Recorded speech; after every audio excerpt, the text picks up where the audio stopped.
25 साल की गिरावट बताना चाहता हूँ।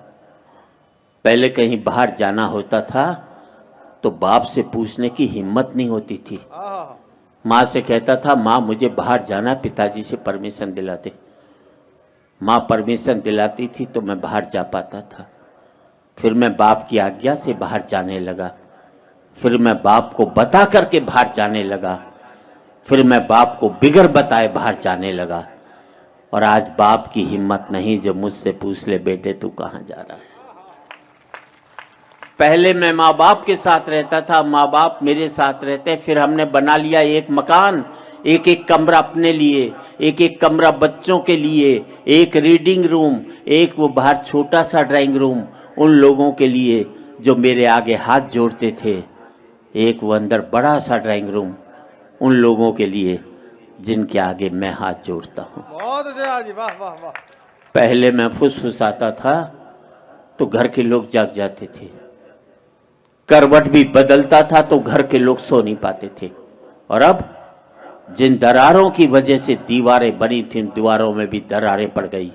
अब मैं चीखता हूं तो बगल के कमरे से ठहाके की आवाज सुनाई देती है और मैं सोच नहीं पाता हूं कि मेरी चीख की वजह से वहां ठहाके लग रहे हैं या उनके ठहाकों की वजह से मैं चीख रहा हूं। क्या बात है, वाह वाह वाह वाह वाह।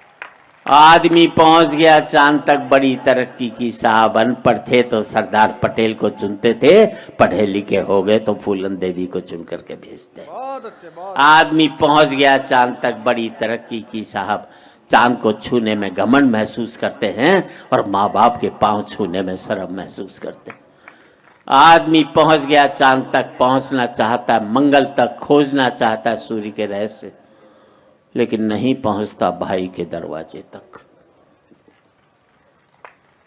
और आज इस समृद्धि की ऊंचाई पर बैठकर मैं सोचता हूं इसके लिए मैंने कितनी बड़ी खो दी है खाइयां। क्या बात है, वाह।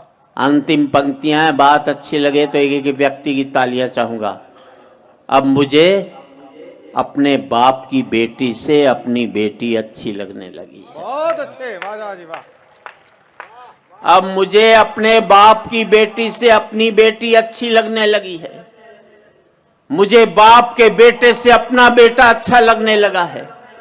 पहले मैं माँ बाप के साथ रहता था, अब माँ बाप मेरे साथ रहते हैं। अब मेरा बेटा भी कमा रहा है, कल को मुझे उसके साथ रहना पड़ेगा।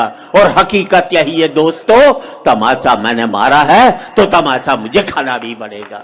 वाह वाह वाह वाह वाह वाह। आज इस पावन मंच से मैं इतना ही कहना चाहता हूँ युवा पीढ़ी से, जिंदगी भर माँ बाप के साथ रहना ताकि आपके बच्चे जिंदगी भर आपके साथ रह सकें। क्या बात है, क्या बात है। हो सकता है नौकरी और व्यापार की वजह से आप शारीरिक रूप से साथ न रह पाए, पर जिंदगी भर मानसिक रूप से माँ बाप के साथ रहोगे तो आपके बच्चे भी जिंदगी भर आपके साथ रहेंगे।